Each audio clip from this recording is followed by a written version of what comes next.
Okay, I'm going to show you how to find the missing side of a right triangle. So take this right triangle. First thing you want to do is say, what is given here? Oh, I see we have our leg is given, okay? One of the legs is given, the other leg is not given, and our hypotenuse is given.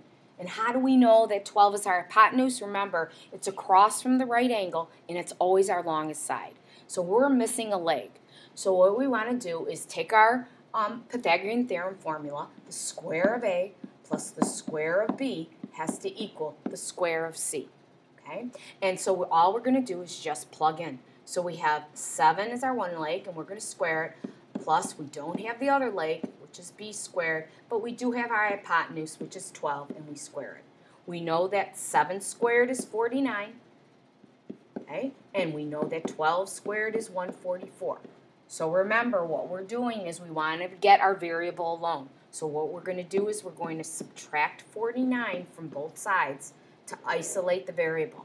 And we get B squared equals, and we subtract here, and we get 95. That's the square of B, but remember, to get B alone, we take the square root of 95. So our exact answer for the side length of B would be the square root of 95.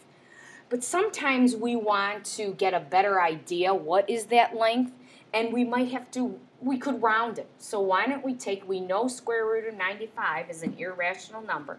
So let's put it in our calculator, and we press that second key, the square root button, and 95, and you can see we get an answer of 9.746, and it keeps going on. So let's say we want to round this to the hundredths place.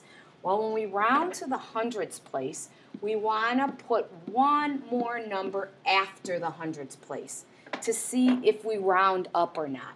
So I put down 3 numbers after the decimal, and you can see it's a 6. So we know we have to round that 4 up.